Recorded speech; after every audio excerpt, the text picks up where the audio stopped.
وعلیکم ورحمۃ اللہ وبرکاتہ. نحمد ونصلي على رسوله الكريم. اما بعد. اعوذ باللہ من الشیطان الرجیم. بسم اللہ الرحمن الرحیم. ووصينا الانسان بوالديه احسانا. صدق اللہ العظیم. معزز اساتذہ کرام اور عزیز ساتھیوں، قرآن مقدس میں اللہ رب العزت نے کئی جگہ اپنے عبادت اور اپنے حق کے ساتھ والدین کا بھی حق کا ذکر فرمایا، اور جو مالک السما خالق کائنات نے اپنے عبادت کی تاکید فرمائی ہے، وہ والدین کے ساتھ حسن سلوک اور ہمدردی کی تاکید فرمائی ہے. کہیں فرمایا وَوَصَّيْنَا الْإِنسَانَ بِوَالِدَيْهِ إِحْسَانًا، کہ ہم نے انسان کو اپنے ماں باپ کے ساتھ ہمدردی کی تاکید فرمائی ہے. اور کہیں فرمایا وَوَصَّيْنَا الْإِنسَانَ بِوَالِدَيْهِ حُسْنًا، ہم نے انسان کو اپنے والدین کے ساتھ حسن و سلوک کی تاکید کی ہے. الغرض والدین کا حق اولاد کے اوپر اللہ کے بعد دوسرے نمبر پر آتا ہے.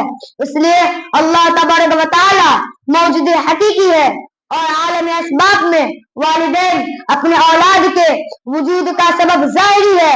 اس لیے اللہ تبارک و تعالی جگہ جگہ ماں باپ کی حقوق کی اہمیت کی تاکید فرمائی ہے کہ ہمیشہ اپنے ماں باپ کے ساتھ اچھا سلوک کرتے رہو، ان کی تعظیم و محبت اور خدمت گزار کو اپنی سعادت سمجھو.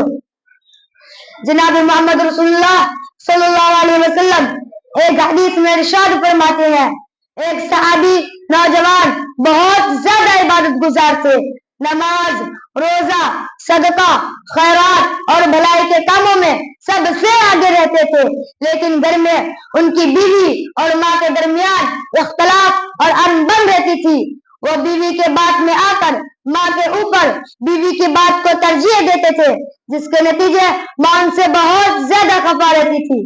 اتفاق سے اس نوجوان کا موت کا وقت آیا، ان سے کلمہ نہیں پڑھا جاتا تھا، تو ان کی بیوی حضور صلی اللہ علیہ وسلم کے پاس ایک اعلان بھیجی کہ میرے شوہر نزا کی حالت میں ہے، میں چاہتی ہوں کہ آپ کو بتا دوں. تو حضور صلی اللہ علیہ وسلم تشریف لائے اور فرمایا کلمہ پڑھو. تو اس نوجوان نے کہا مجھ میں اس کی طاقت نہیں جو میں کلمہ پڑھ سکوں. تو حضور صلی اللہ علیہ وسلم لوگوں سے پوچھا کہ ان کی والدہ زندہ ہے؟ تو لوگوں نے کہا جی ہاں. تو حضور صلی اللہ علیہ وسلم ان کی والدہ کو بلایا اور کہا کہ اپنے بیٹے کو معاف کر دو.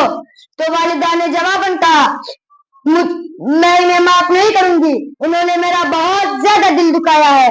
تو حضور صلی اللہ علیہ وسلم لکڑیاں جمع کرنے کا حکم دیتا ہے اور اس میں آگ لگا دی گئی. پھر ماں سے کہا اگر ہم تمہارے اس بیٹے کو آگ میں جلا دے تم بچانے کی سفارش کرو گی؟ تو ماں نے کہا جی ہاں. تو حضور صلی اللہ علیہ وسلم فرمایا کہ جہنم کی آگ تو اس سے کئی زیادہ سخت ہے، جب تمہیں اس آگ میں جلنا گوارا نہیں تو اس سے کئی زیادہ سخت ترین آگ میں جلنا کیسے گوارا ہے؟ لہذا تم اپنے بیٹے کو یا تو معاف کر دو ورنہ ہم تمہارے سامنے اس کو آگ میں جلا دیں گے. تو ماں نے کہا یا رسول اللہ آپ گواہ رہیے، میں اپنے بیٹے کو معاف کر دیا اور میں اس سے راضی ہوں. تو حضور صلی اللہ علیہ وسلم بیٹے سے کہا کہ کلمہ پڑھو. تو انہوں نے کلمہ پڑھا. معزز سامعین کرام، آپ نے دیکھا کہ ماں باپ کی ناراضی اولاد کے لیے کتنی خطرناک ہوتا ہے، کتنی خطرناک ہے کہ اولاد اپنے کتنا ہی عبادت گزار کیوں نہ ہو جائے، لیکن ماں باپ کی ناراضی اولاد کو کلمہ تک نصیب نہیں ہوتا. لیکن آج کے نوجوان جب اس کو جوانی آتی ہے تو اپنے والدین تو اپنے ماں باپ کو کیا صلاح دیا؟ یہی نہ کہ بیوی کے کہنے سے ان کی بے عزتی کی، ان کو گھر سے الگ کر دیا، ان پر جیون تنگ کر دیا، دکان اور دفتر سے آ کر خود والدین کے اوپر ظلم و ستم کے پہاڑ توڑے. اے والدین کو اپنے کاندھے کے بوجھ سمجھنے والوں اور خوبصورت کوٹھی کے لیے ان کو عیب سمجھنے والوں، ذرا اس حدیث پر غور کرو کہ جنہوں نے والدین کی نافرمانی کی دنیا ہی میں اللہ نے اس کو کیسی سزا دی.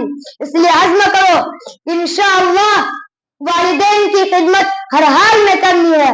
اللہ تعالی ہمیں اور دنیا کے تمام مسلمانوں کو والدین کی خدمت کرنے کی توفیق عطا فرمائے.